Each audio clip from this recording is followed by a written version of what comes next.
Plus, no, you missed last week Alonzo Bowden. I know. But you're back this week. Adam Sank on the show. Another comedian. Yay. I go down.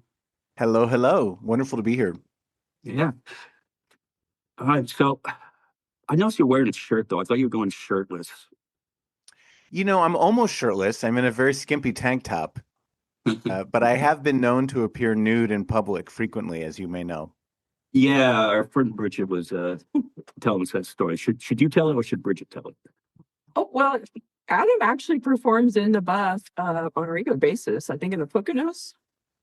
Yeah, well, several places. You know, many years ago, I was approached by a group called the Gay Naturists International. They are the largest gay nudist organization probably in the world, certainly in the country. And they asked me if I would perform at their annual gathering, which happens every August in the Poconos. It is an all-nude event. It's a week-long event in which, you know, hundreds of gay men are naked all week, 24/7 naked. I mean, they eat their meals naked. They swim naked. They do all their activities naked. And they asked me if I would do stand-up, and they said, you don't have to be naked on stage, but our members would appreciate as much nudity as possible. So the first year I performed for them, I did sort of a comedy striptease where every time I got a good laugh, I removed one article of clothing. And I timed it sort of strategically so that by the end, I just had a sock strategically placed.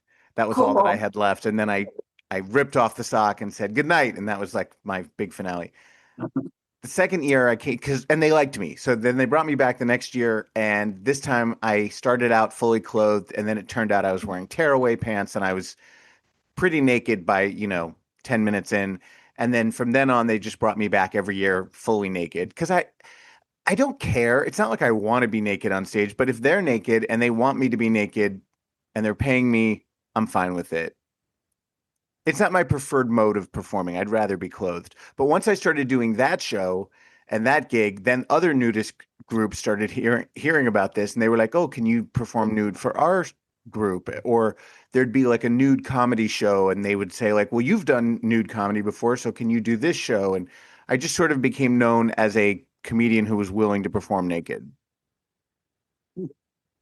So what was the cruise ship story, the Derek and Romaine cruise? So Derek and Romaine, who are these fabulous gay and lesbian radio hosts, they do these Derek and Romaine cruises where they bring a group of listeners, usually several hundred of their listeners, aboard a regular cruise, like a full cruise ship. And they brought me along one that Bridget was on to perform stand-up, regular clothed stand-up for their group.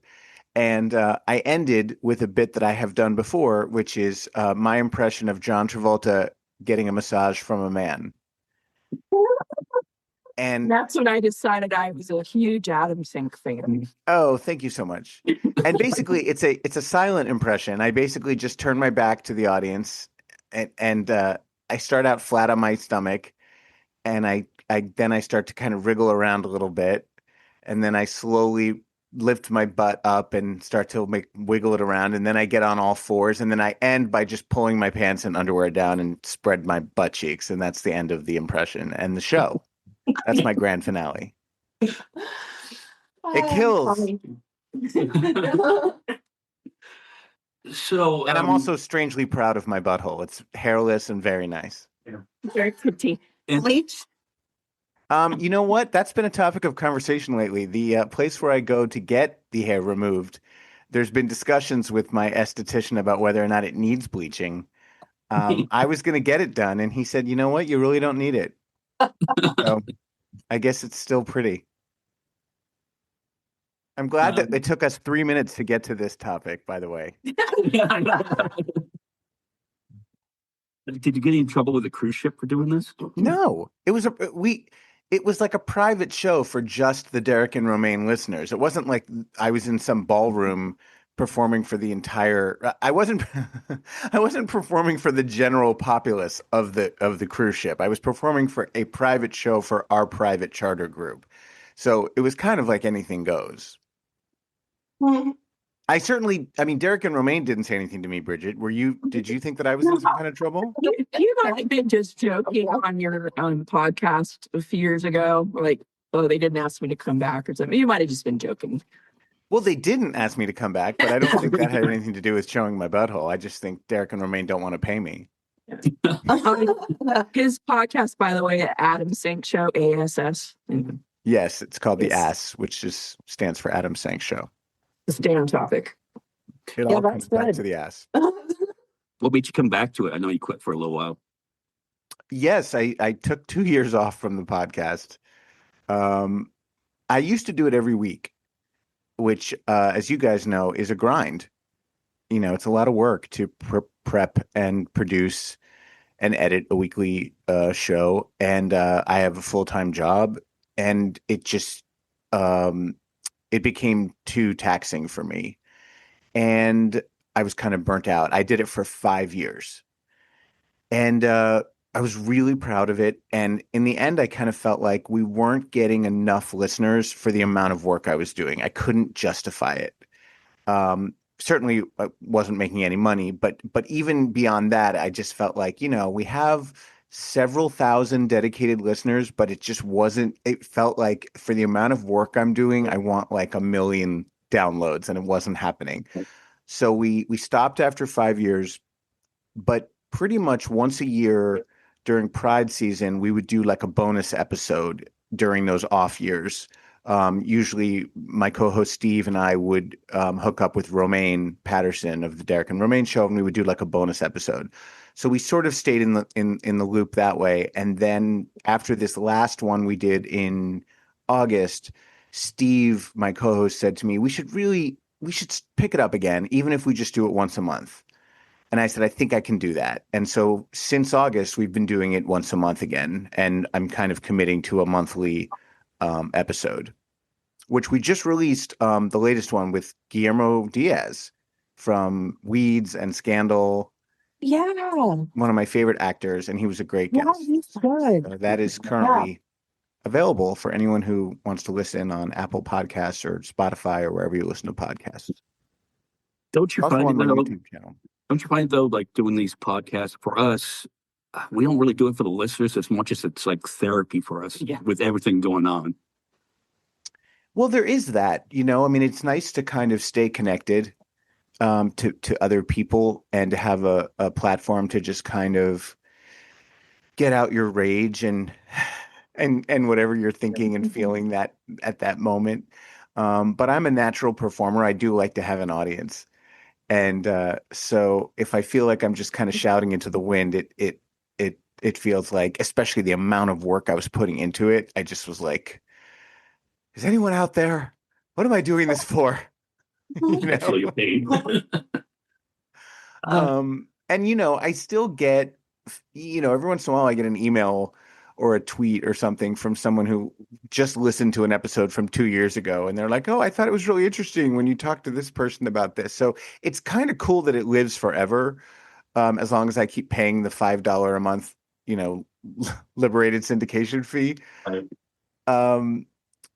But yeah, I mean, it's kind of like stand-up comedy. It baffles me as to why some people have millions of followers and some people don't. And some podcasts get millions and millions of downloads and some don't. Like, to me, it just seems so arbitrary. But that's show business, right? Yeah, I mean, I feel your pain there. Happens all the time, and luckily, what kind of helped us is we had your friend on, Jail Coven, and I love jail. yeah, that kind of helped elevate us a little bit with our audience. And he's Yeah, a great guy. We met in Vegas and had a great time with him. Although I've known him we did forever. the De Niro impression. I did. But he was fantastic. So I was right to ask. I was right to bully him into doing it. Is that also why you kind of quit stand up for a while? That was more complicated.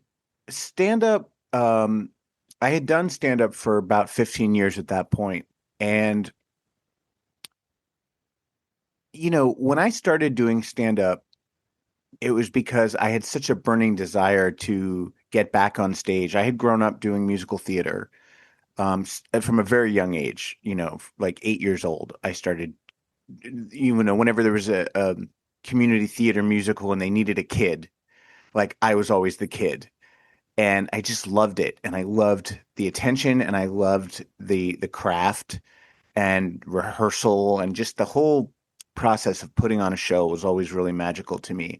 So I just did it all through childhood, elementary school, middle school, high school, college. I never stopped until I graduated college and then everything stopped. And I had never studied it. I didn't major in theater. I didn't study acting or singing. I was just sort of self-taught. And so there I was living in New York City, an untrained actor, singer. There was no way I was going to do anything with this. I couldn't get cast in anything. I was up against these really amazingly talented professionals who had actually trained. So for 10 years, I kind of just didn't do anything performing wise, and I was dying to. And stand up, which I began in my early 30s, was just a way to get back out there. And it was something I could do myself. I could just show up at a comedy club and bring 10 audience members in exchange for 7 minutes of stage time, which is how it works in New York. And I just loved it. And because I'm a writer by training, and that was something I really could do, I knew that I could write stories and write jokes, and it just felt like a natural thing. But it was like a burning desire to do it. And after doing it for 15 years and reaching like a certain level of success, but realizing I'm not ever going to be world famous, I'm never going to be a household name. I'm like I've hit sort of my level, right? Like I've reached the level that I'm the highest level that I'm ever going to get to in this business. And I no longer have that need for attention, approbation. Like I'm fine not performing at this point. And I started to actually dread um gigs. Like when I would have a gig coming up, I'd be like, oh, I really don't want to do this. And the thing I would look forward to most is just having it be over and getting my check and going home. And I was like, I if the joy of this is gone and I'm really just like going through the motions at this point, I should stop. I also had one particularly bad evening, like a really bad night at a comedy club where I was bullied by the booker. Um, it was a long night. I've told the story before on a different podcast, and I won't go into it. The guy's an asshole, but I went home that night and I started crying. And I was like, and I was in my late 40s at this point. And I was like, I'm 47, 48 years old, whatever I was then. Like, I'm too old to be in some shitty basement comedy club in the middle of the night getting bullied by this piece of shit so that I can make $25 or whatever I was making that night. Like, this is crazy. What am I doing? And that was kind of the straw that broke the camel's back. But I had been wanting to quit for a while. So I quit and I didn't miss it. And the only thing I did during those like 2 or 3 years, and you also had COVID in there too, so that timed out perfectly. But I took corporate gigs. Like if someone was going to pay a lot of money to have me MC like a charity event, then I would do that because the money was too good to turn down. But I really dread those. Those are the worst because I can't be dirty. I can't be edgy. I can't be political. Like you have to just be super clean and safe. And that's not the kind of humor I do. And it's awful. But I'll do it if you pay me $5,000 or whatever, you know? So I would do a couple of those a year. Um, but I didn't miss it at all. I really, truly didn't miss it. It was such a relief to me to not have to do it anymore. And then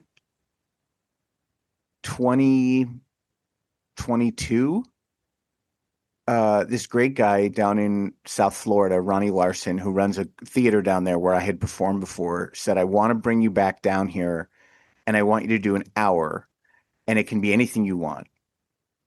And because I like him and I liked the theater where I performed down there, I was kind of like, okay, maybe. And I started thinking about what I would do for an hour if I was to do sort of a new hour. And I thought, well, I have all this material about bad dates and bad relationships and bad hookups. And what if I combined all of that into one show?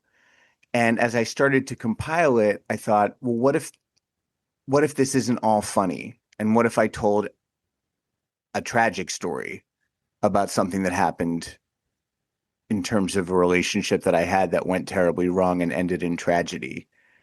And what if I included that in the show? And I was like, well, how would that work? I've never done that before. I've never done anything like that before on stage. And how could I just drop that into this comedy show? And then I had to figure out, like, well, how do I get out of that and then make it funny again? And then, well, then how do I set that up? And it became this real challenge for me. And that ended up being Bad Dates. And I started performing it first in New York at Stonewall just to make sure that it would work. And it did. And then I brought it down to Florida, and I've since, done it in Palm Springs and San Diego and Los Angeles and in the Poconos, and it wound up winning 2 Broadway World Cabaret Awards, which I had never won anything. I'd never been nominated for anything. Like, it turned out to be like the thing that I was, kind of meant to do, instead of just doing jokes like, oh, I'm going to do a show that's about something and that actually means something. And it was exhilarating for me to not just have to be funny, but to actually like say something on stage. And it made me really excited about performing again in a way that I hadn't been in years. So that's basically what I've been doing for the last 3 years. And now I have to write a new one-man show because everyone has seen Bad Dates and they're pretty tired of it. I thought it was wonderful. I want to see it. Where's that available? So it's not available yet. When I was down in Florida, the same guy, Ronnie Larson, who really is, I can't say enough great things about him, he hired a professional videographer to record it. And we did it twice. And the video's just not, it's not broadcast quality. It exists, but we never released it. It's just not good enough. At some point, my dream is to do the show, and the theater really was too small. It's a 55-seat theater. My dream is to like do it in a larger theater with multiple cameras, with a crane, and really like shoot it professionally and have it done right, and have someone direct it. We need like an actual TV director do it, which we didn't have down there. And I'd love to, try to sell it to Netflix or HBO Max or whatever, because it is something I'm really proud of. Yeah. But otherwise, you got to wait till I come to your city and do it. Well, Live. When you Okay. come into Kingman. Okay. Wait. This is a good time to plug this because you'll be in Palm Springs. Yes, not doing Bad Dates. Well, we're doing comedy in Palm Springs, 2 shows. November 6th. Well, first I'll be okay. So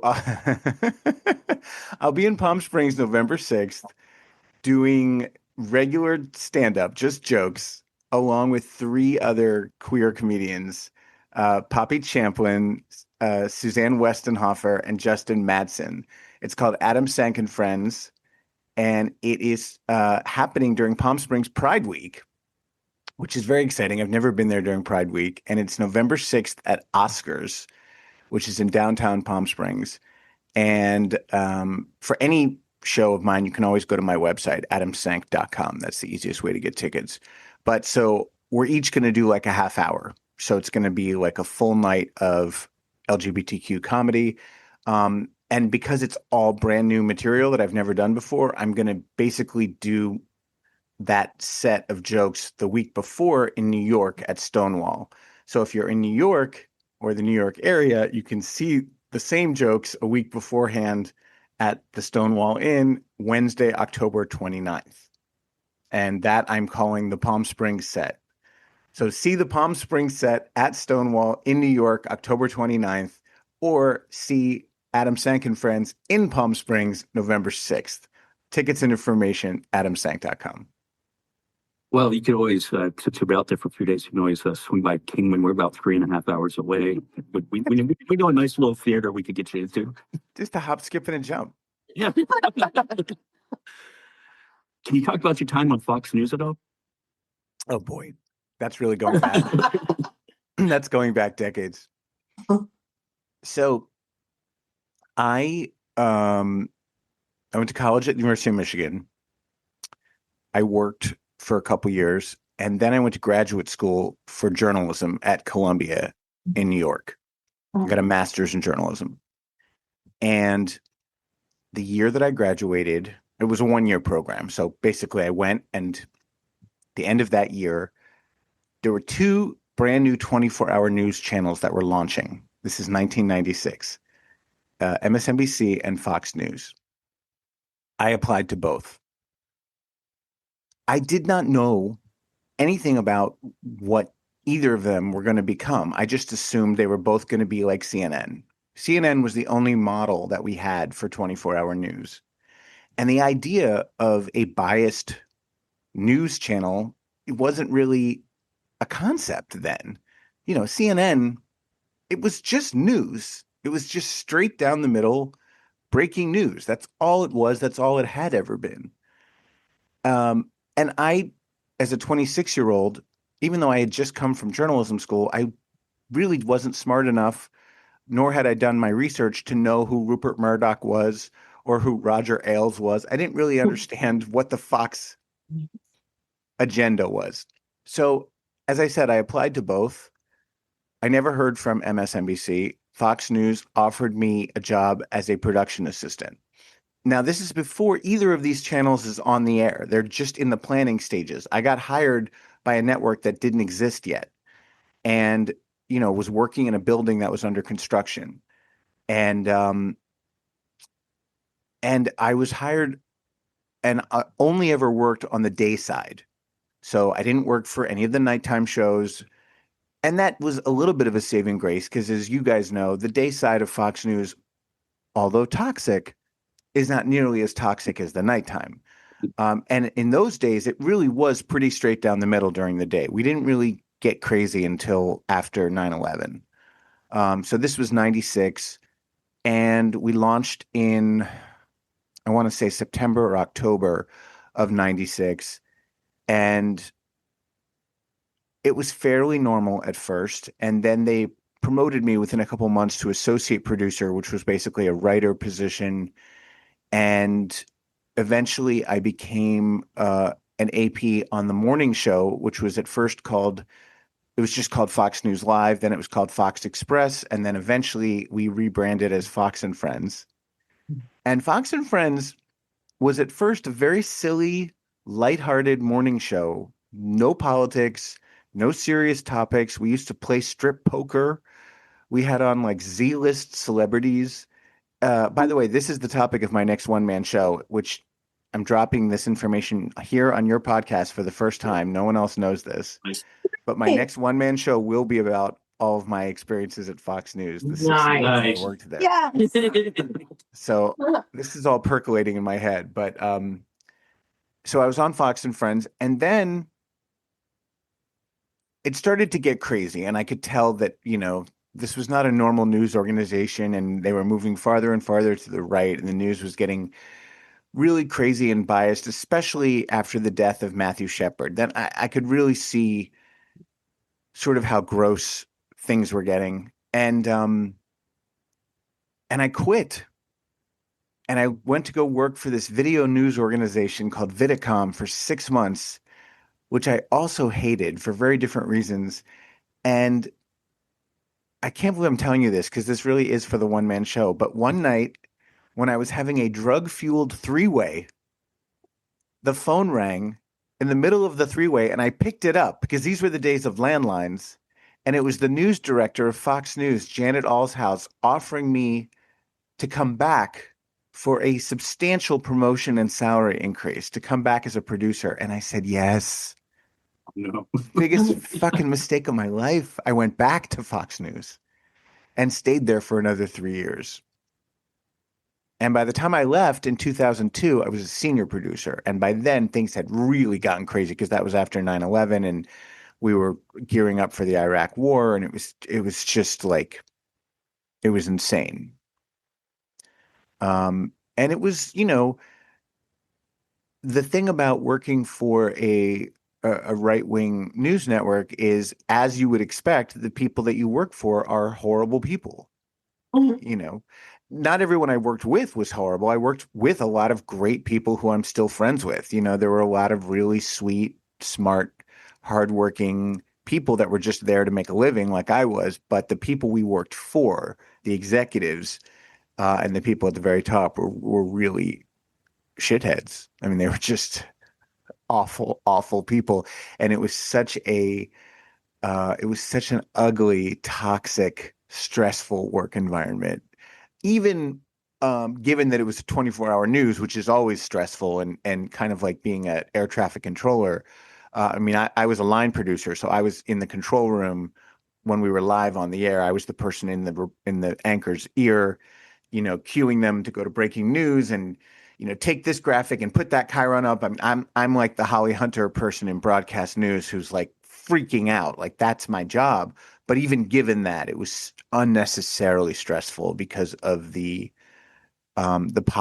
personal politics and just the way that we were treated and pitted against one another. And it was a terrible, terrible experience. And I regret every minute that I was there. And the fact that I helped launch, even as a teeny tiny little production assistant, the fact that I helped launch this monster onto the earth is something that I will live with and regret every day for the rest of my life.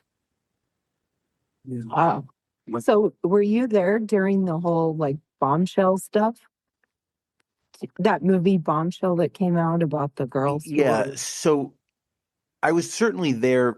I mean, Roger Ailes and I were there at the same time. He was always there. He launched the network. I was not there during the Megyn Kelly years. I didn't know her.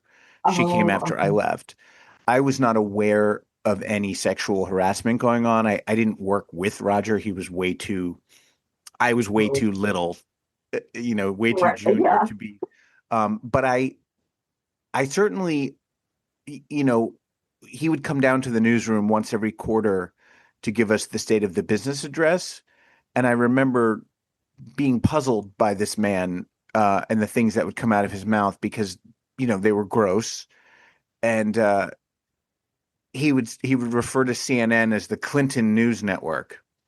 Oh, wow. And I remember thinking like, well, that's an odd thing for a, news vice president to say. Like to even call them that would imply that we're the Bush News Network. Like, why would you even make a comment like that? And I remember I had a very good friend at Fox, a wonderful producer named Jennifer Starobin. I don't think she would mind my telling this story. And one time Roger asked if anyone had questions, and Jennifer said, will we be ever getting a reporter down at the stock exchange like some of the other networks have? And he said, oh, why do you want that job so that you can marry a young hot trader? Uh-huh. And I was like, that's not an appropriate answer. A legitimate question. Like he just would say shit that you shouldn't say in the workplace when you're the head of the network. Right. You're like, you're going to get sued someday, dude. Yeah. Yeah. I mean, it was fun and gratifying seeing him and Bill O'Reilly get their comeuppance because they were both just so gross. Oh, Bill O'Reilly. Oh, We were in Vegas the night that he got fired, and we celebrated. Yeah. he is awful. Just an awful person. All right, so let's get into a few current events. The shutdown, Mm. and how it's being claimed as the Schumer shutdown. But, I don't see how you're in control of the presidency, the Senate, the Congress, but you can't write a budget and pass a budget. And yeah, Because they don't want to. no, they don't want I to. mean, yeah. Well, what's so frustrating is, as with everything else in the country today, the Republicans they can't be honest with the American people about the situation. They have to just make up a lie and say that, oh, the Democrats shut down the government because they want to give health benefits to illegal aliens, as they call them. That's a lie. That's an obvious lie. There's no undocumented person receives health care under the Affordable Care Act. Nothing the Democrats are asking for would change that. The Democrats are asking for Biden-era subsidies that benefit millions and millions of American citizens who are covered under the ACA to be extended. That's the whole, like Bridget, that's the whole reason for the shutdown. But that's not what Fox News is telling the base. That's not what Newsmax and OAN and right-wing radio and everything else that those people, that bubble that those people exist in, that's not what they're hearing. They're hearing that, oh, the Democrats want to make everyone transgender and they want to give health benefits to illegal aliens. And that's the reason for the shutdown. So, it's the same situation we've been living under for the last 20 years, is that we're in an information vacuum. And there's no way to win this argument when we can't agree on the same facts. So we're at yet another stalemate. I don't see a way out. And of course, Shitstain is taking the opportunity to permanently fire more essential government workers so that he can take even more control of the government. And as usual, no one is stopping him. I don't know. I don't know the answer to this, and I don't know how it ends. There's no answer. Yeah. But it doesn't end well. No. How as a New Yorker do you feel about like Pete Hegseth in his speech the other day? Speech of called quote unquote speech, and then Trump gets up there being all delusional about the attacks on the people in the cities like your city on it. That's got to be really troubling to think about the National Guard coming into your city. It's infuriating and it's terrifying. So far, we're one of the cities fortunate enough to not have had the National Guard sent in. I think Trump knows better than to fuck with us. But that could change at any time. And again, it's the lying that is so infuriating, because crime is at an all-time low in New York and in most major cities. To hear him talk about it, it's like we're living in this constant war zone. That is not the case. We walk around New York City and feel very safe. I live in Midtown Manhattan. I live right in the center of New York City, and I walk around my neighborhood as I did last night at 3 a.m. I got home from the club, walked alone down the street, felt completely safe. If you look at murder, rape, assault, gun violence, whatever crime you want to look at per capita, New York is the safest city in the country. And, there are problems in cities. There are problems in Chicago. There are problems in Baltimore. I assume there are problems in Portland and LA. But when you look at the number of people that live in these places, they're not out of control. They're very much in control. And there's much bigger crime problems in small cities per capita in the South, in red states. And he's not sending the fucking National Guard in there. It's not about crime, and it's not about illegal immigrants. It is only about control and about seizing control. And ultimately, I believe, about seizing control of the elections. He wants to control the elections. He wants to stop blue voters from voting. That's what this is really going to end up being about. And that's the terrifying thing. To me, these are all tests to see how far he can push things. And I'm waiting for them to tell us that, whatever amount of people get kicked off the voting rolls again, because I think that's coming. Yep. And I don't know why there isn't more pushback, especially at the federal level among the Democrats in Congress. I don't know what's happening to our party. I just feel like they're just acquiescing way too much. I've never seen such fear and fear at the university level, at the corporate level, certainly at the media level, and journalism. And the Jimmy Kimmel situation was interesting because it was the first time that we really saw pushback from the people that had a direct effect, and the corporation had to backtrack and say, okay, no, we're going to put Jimmy Kimmel back on the air. And then even those two right-wing syndicate groups, Sinclair and Nexstar, had to say, okay, we'll put Jimmy Kimmel back. Like the people spoke, and those corporations got scared, and Trump backed off, and Brendan Carr from the FCC backed off, and it was like, oh, we do have power when we speak collectively, and when we all fucking cancel our. Can I swear? I'm sorry. Yeah, yeah. Oh, totally. Please. When we all Please, cancel yes, our, please.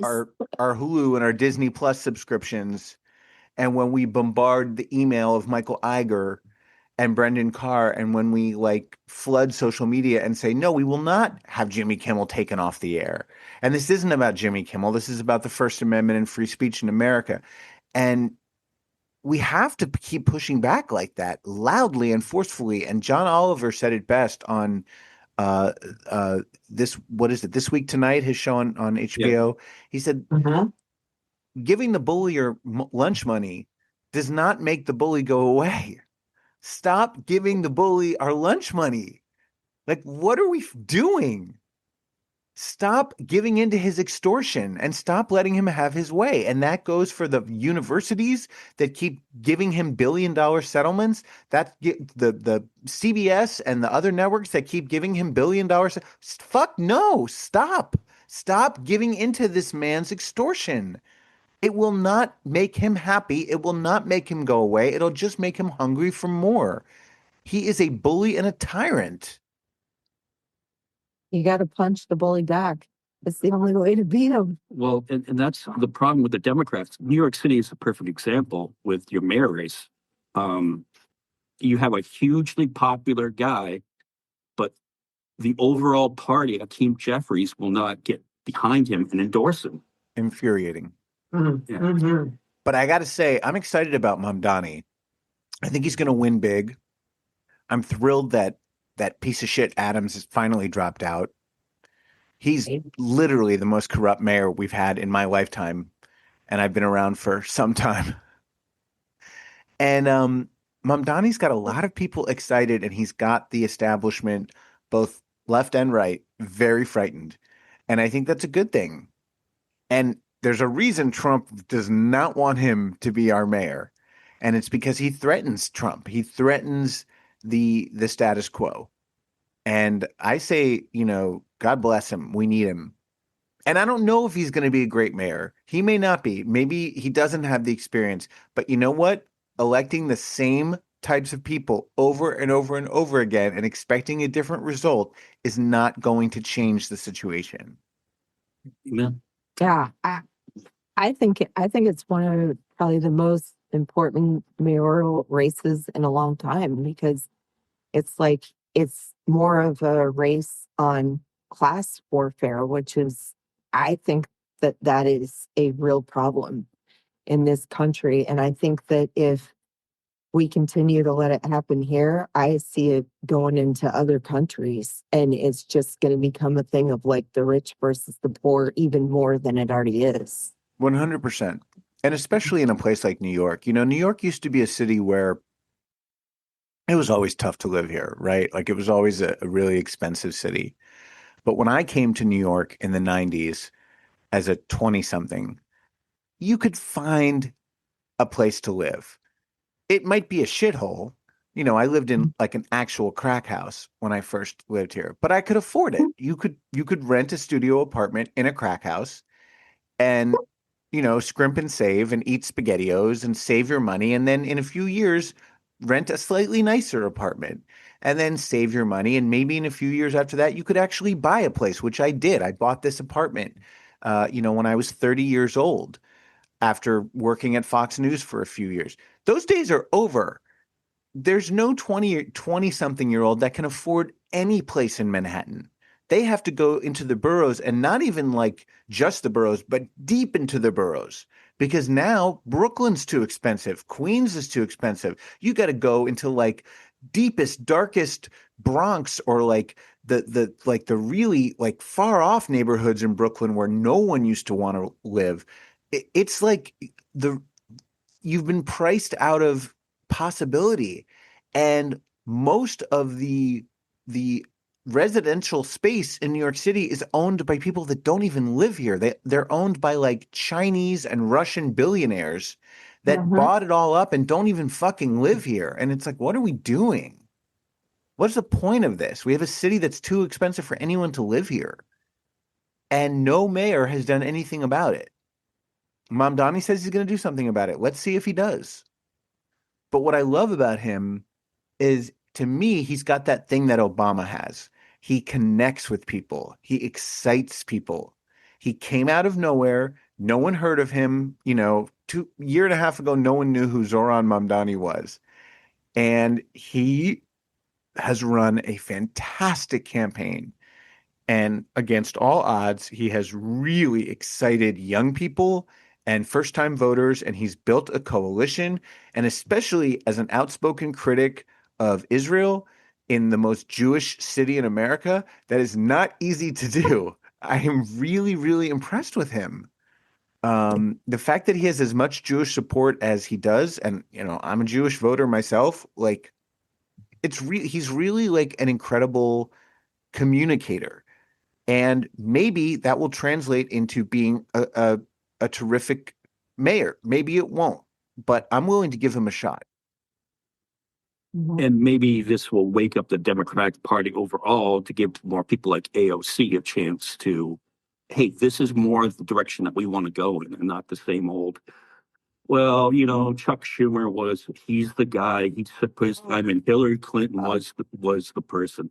Rather than Bernie Sanders, we're huge Bernie Sanders supporters. My mom worked on his mayor campaign way back in Burlington, Vermont.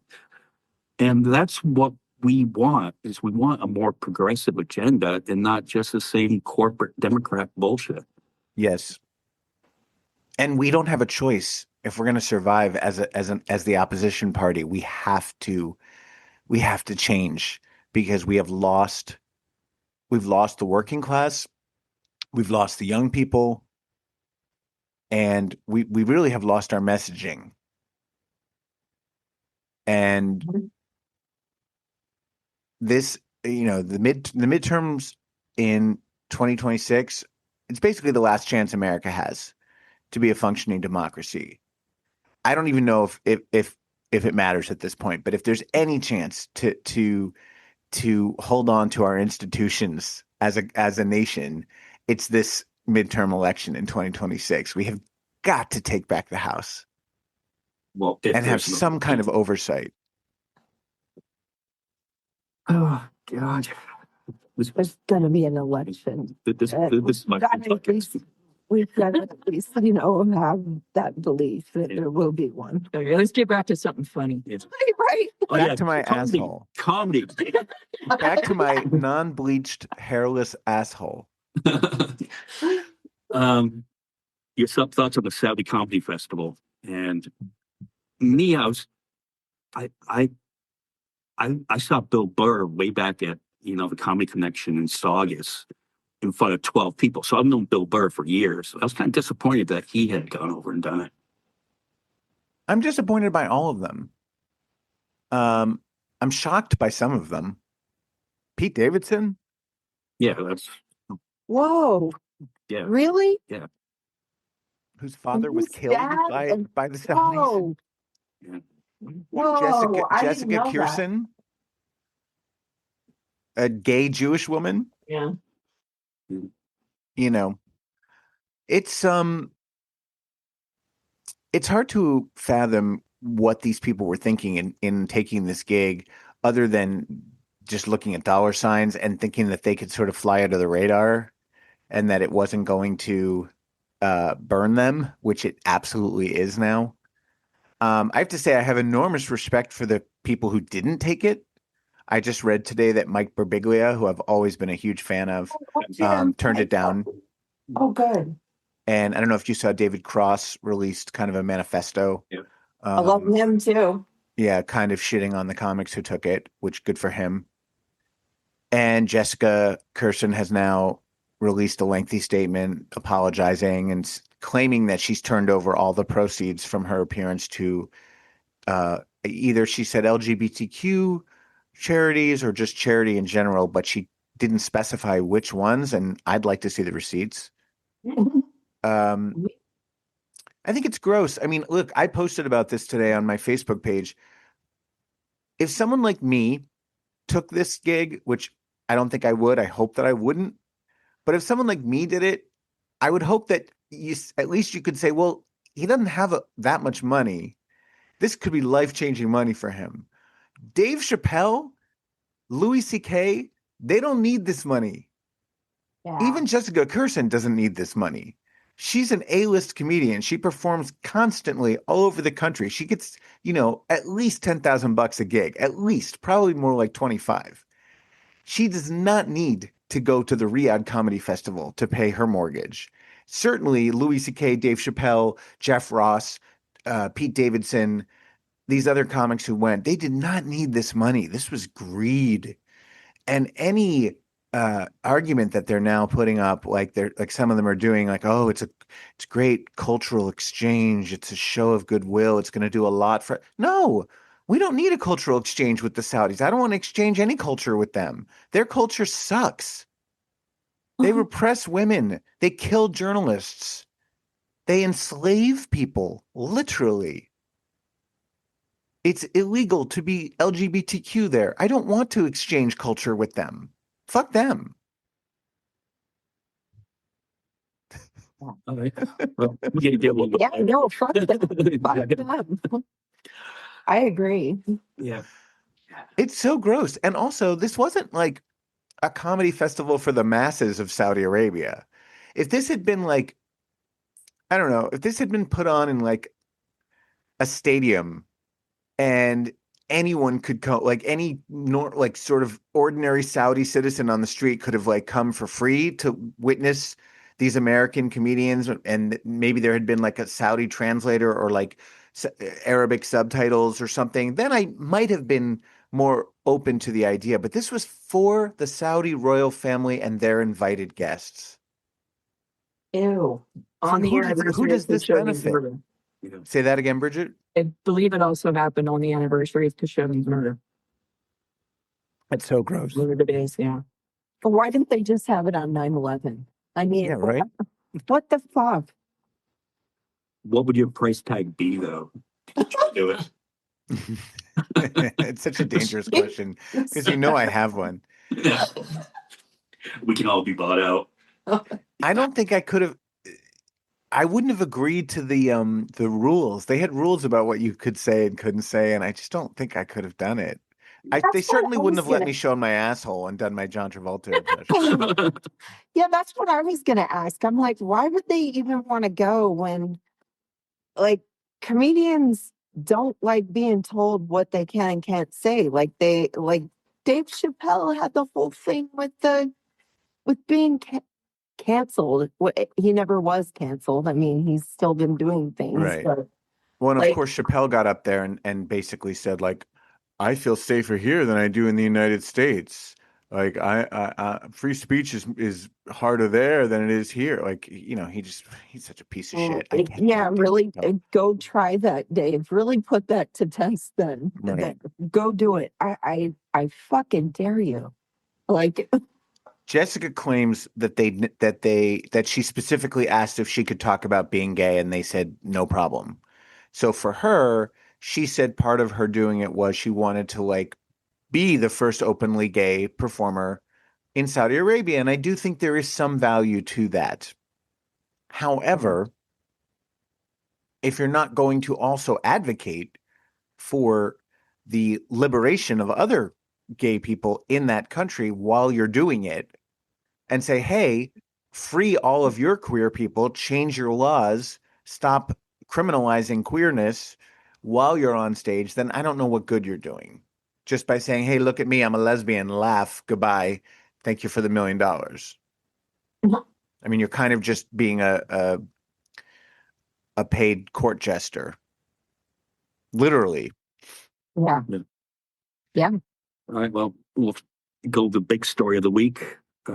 I follow you on social media, so I know the answer. But Taylor Swift's new album, up or down? Now you're really going to get me canceled. So are you guys Swifties? I respect her as an artist, but no, I don't listen to her music. Yeah, I like Taylor Swift. I think I like maybe I know I like one of her songs. That one about gotta fake it till I make it, and I did that. But yeah, I'm not a Swiftie, but I have family members who are. I'm an admirer, but not of her music. Just true. Yeah, I like her. Yeah. That's how I feel. I have nothing but admiration for her as a person. I think she's, I wish her nothing but continued success and happiness. She seems like a great person. I really admire that she came out and endorsed Kamala Harris, and certainly did not need to. And I wish that more celebrities of her stature or near her stature had the balls to do that. I think it could have made the difference.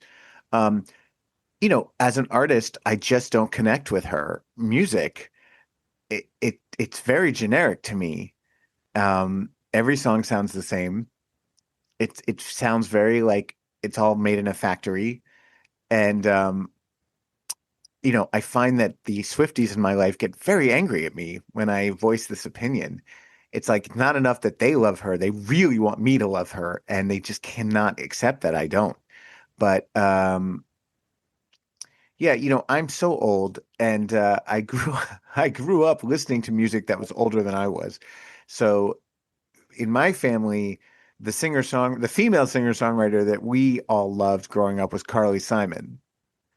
We were huge Simonies, not Swifties. And I think the first album I ever knew all the lyrics to was Carly Simon's Hotcakes. And to me, like, that's a female singer-songwriter. I mean, her songs are just incredible. And her voice is so rich and unique, and you just know it's her the moment you hear her. And and then there's so many other, there's Carole King and Joni Mitchell and Stevie Nicks and Linda Ronstadt, and I mean, there's just like so many women that I admire, and Taylor just doesn't. She's not on that list for me. Madonna, even though she's Uh-huh. not really that much of a songwriter. Um, Cyndi Lauper, there's so many that are important to me, and Taylor's not on that list. But again, I wish her nothing but happiness. I'm so thrilled for her and Travis, and I Yeah. hope they have lots of beautiful babies. Did you listen to her song about Travis though? Well, she claims it's not about him, right? Would No, What? I thought she said that it was. Dumb, smelly football jock or something? What's it called? Wood, would Would Wood. as in WOOD. Yeah. Yeah, Nice. comparing to a redwood tree. Okay. Huh? I'm sure he's got lovely wood. well, yeah. All right, so do you really want to get canceled here? As we Yes. got stuff. Always. Okay, we do a little game here, and you would know this better than us. And I'm gonna name off some names, and we'll just get your opinion, top or bottom. Okay, these are famous names. In bed? Yeah, in bed. Okay. Okay, these are manly men, but we'll see. Family men. Pete Hegseth. Oh, definite bottom. bottom. That's what I thought. Steve Miller.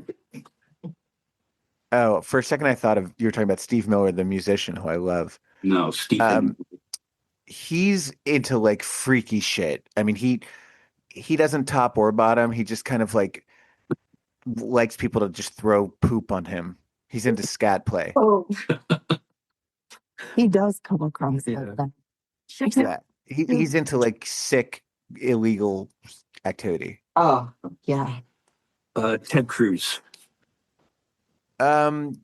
Cruz I could see as like a 1 inch, like an angry inch top. He's got like a tiny dick, but he likes to stick it in. In Cancun.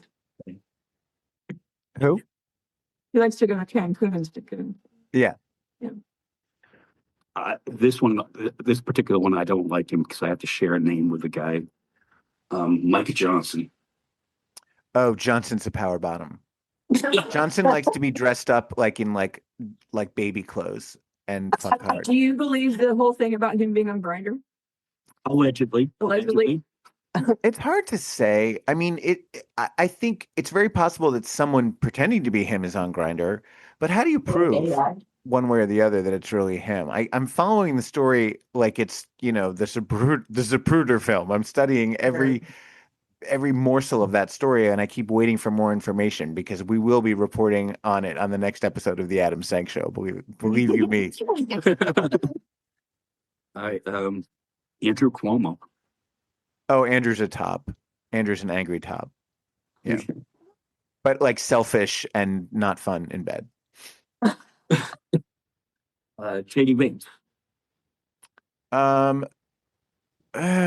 It's so hard for me to picture him doing anything sexual. Yeah. Vance is a sloppy bottom. He doesn't douche. Yeah, I didn't clean her up.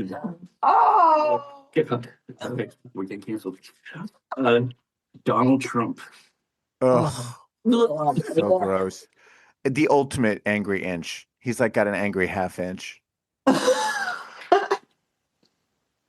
right, and we'll wrap it up, but this will be a surprise one then. Gavin Newsom. Oh. Newsom, I think, is packing. I think Newsom's got he's got big dick energy, and I think he's verse. I think he's pretty wild and he's up for anything, but I think he could definitely throw down. All right. So let's plug your dates again. Absolutely. So first, I will tell you to check out the Adam Sank Show podcast, which if you want to listen to before anyone else does, you have to subscribe at derekandromaine.com. But you can listen a week later after the episode comes out at all streaming platforms. The Palm Springs set is going to be live at the Stonewall Inn in New York City, October 29th. That's a Wednesday. And then the following week, I will be in Palm Springs for Adam Sank and Friends. That is with Poppy Champlin, Suzanne Westenhofer, and Justin Madsen. And that is at Oscars, November 6th. Go to adamsank.com for complete information. And please follow me on all of the socials. I'm at Adam Sank on everything except TikTok. I'm Adam Sank Official. Okay. And I'm trying to build my TikTok following. So please watch my videos on TikTok. Okay. Oh, okay. I'll cut up some of this and send you some clips here and you can put those out. Thank you. And thanks so much for talking to me, you guys. This was fun. Yeah. Thanks for coming. Yeah. So I'm going to end the audio part. Just want to hang on for just a minute. Thank you for taking time out of your Sunday night to come on with us. We really My appreciate pleasure. it. Okay. Thank you. Wow. And Snow. Bye, y'all.